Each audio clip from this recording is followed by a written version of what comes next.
तपोधन घोष। आज मैं चर्चा करने जा रहा हूँ टैक्स सेविंग के ऊपर। तो टैक्स सेविंग के लिए कौन सा बेस्ट ऑप्शन है ये जानते हैं। और ये कौन बताएगा? डेटा ही बताएगा ना। तो देखते हैं कि डेटा किसको बेस्ट ऑप्शन बताया है। मैं इसके लिए कंपैरिजन करने के लिए मैंने दो जो पॉपुलर इंस्ट्रूमेंट है उसको लिया है। जो सबसे ज्यादा पॉपुलर इंस्ट्रूमेंट क्या है? पीपीएफ। और दूसरा म्यूचुअल फंड का एलएसएस। तो देखते हैं कि दोनों इंस्ट्रूमेंट में जो है ना, अगर मैं सेम अमाउंट इन्वेस्टमेंट करता हूं तो कौन से इंस्ट्रूमेंट ने कितना मेरे रिटर्न को बना के दिया है, ये कंपेयर करते हैं। तो यहाँ पर return comparison of PPF versus ELSS देखते हैं। तो इसके लिए मैंने क्या किया है, एक सेम टाइम हॉरिजन में जो है ना, किसने कितना बना के दिया है ये चेक करते हैं। तो अगर मैंने ऐसा कंपैरिजन लिया 2001 से लेकर के 22 तक लिया, यानी टोटल 22 साल तक मैं अगर सेम अमाउंट पीपीएफ में भी डालता हूँ और एलएसएस में भी डालता हूँ, तो दोनों ने कितना कितना बना के दिया है ये देखते हैं। तो मैंने पीपीएफ में 1.5 लाख का इन्वेस्टमेंट मैं पर एनम कर रहा हूँ, एज्यूम कीजिए, क्योंकि मैक्सिमम एटीसी में आप 1.5 लाख डाल सकते हैं। ये जरूरी नहीं कि 1.5 लाख ही डालना है, कोई लाख डालेगा, कोई 50,000 डालेगा, किसी का जो बजट होगा, जो रिक्वायरमेंट होगा उसके हिसाब से डालेंगे। तो मैं देखता हूँ, एज्यूम करता हूँ कि मैंने 1.5 लाख रुपया पीपीएफ में भी डाला और 1.5 लाख रुपया एलएसएस में भी डाला, और 22 साल तक मैंने डाला दोनों में। तो कितना टोटल मैंने 33 लाख रुपया इसमें पीपीएफ में डाला और 33 लाख रुपया एलएसएस में डाला। तो देखते हैं कि किसने कितना बना के दिया। तो पीपीएफ ने जो है ना, इस ड्यूरेशन में मेरे फंड को कितना बना के दिया? 79,48,000 बना के दिया। और उसी के कंपैरिजन में एलएसएस ने जो है ना, कितना बना के दिया है? सेम इन्वेस्टमेंट यहाँ भी इतना ही किया, यहाँ भी इतना ही किया, ड्यूरेशन भी सेम है, लेकिन यहाँ पर मेरे को एलएसएस में बना के दिया है ऑन एवरेज 2,51,00,000। ये ऑन एवरेज है। इसमें जो है ना, किसी फंड ने कम दिया है, किसी ने ज्यादा दिया है, तो ऑन एवरेज जो है इतना रिटर्न दिया है।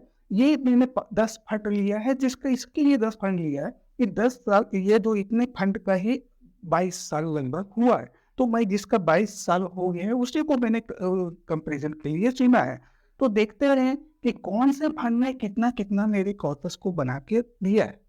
इसमें देखते हैं आदित्य बिरला, देखते हैं ना, Aditya Birla tax saving 96 fund जो है ना, ये मेरे इस इन्वेस्टमेंट को 2,21,00,000 समथिंग बना के दिया है। कैनरा रोबेको ने कितना बना के दिया है? 2,99,00,000 समथिंग बना के दिया है। फ्रैंकलिन ने 3,29,00,000 समथिंग बना के दिया है। एचडीएफसी ने 3,52,00,000 का बना के दिया है। आईसीआईसीआई प्रूडेंशियल ने तो 4,04,00,000 समथिंग बना के दिया है। सबसे कम एलआईसी ने ही बना के दिया है, 1,56,00,000 समथिंग बना के दिया है। एसबीआई ने तो 4,02,00,000 का बना के दिया है। सुंदरम ने 2,61,69,00,000 का बना के दिया है। टाटा ने जो है 3,09,00,000 बना के दिया है। यूटीआई ने 2,03,00,000 का बना के दिया है। ये दिया है, ये डिलीवर्ड किया है, ये प्रूफ है, ये ऑथेंटिक है। ये जो भी मैं डेटा बता रहा हूँ ना, ये सारा ऑथेंटिक है। तो इसमें मैंने देखा कि ये सबसे कम दिया है, सबसे ज्यादा दिया, तो मैंने एवरेज निकाला तो मेरे 2,51,00,000। अगर मान के चलिए वो सबसे कम दिया है, सबसे कम किसने दिया? एलआईसी ने। ये भी इसके कंपेयर में ऑलमोस्ट डबल दिया है। अगर सबसे ज्यादा कर लेंगे तो सबसे ज्यादा तो आईसीआईसीआई प्रूडेंशियल ने बना के दिया है। ये तो मेरे इसके कंपेयर में लगभग 4 टाइम्स मोर रिटर्न दिया है। किसी ने तो 3 टाइम्स मोर दिया है, किसी ने 2 टाइम्स मोर दिया है। ऑलमोस्ट सभी ने इससे तो फार बेटर रिटर्न दिया है। ये प्रूफ है, ये ऑथेंटिक है, ये कहीं भी कौन वेरीफाई कर सकते हैं। तो मैं समझता हूँ कि टैक्स सेविंग के लिए सबसे बेस्ट ऑप्शन है एलएसएस। एलएसएस ने प्रूव किया है।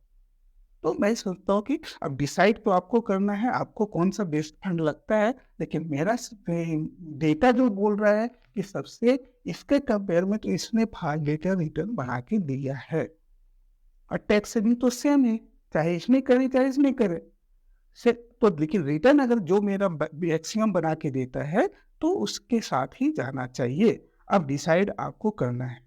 अगर आपको लगे कि नहीं एनएसएस म्यूचुअल फंड में इन्वेस्टमेंट करना टैक्स सेविंग के लिए बेस्ट ऑप्शन है, तो अगर चाहे तो मेरे साथ एसोसिएट हो सकते हैं। डिस्क्रिप्शन में लिंक दिया गया है, उस पर डायरेक्टली अकाउंट ओपन करके आप इन्वेस्टमेंट कर सकते हैं।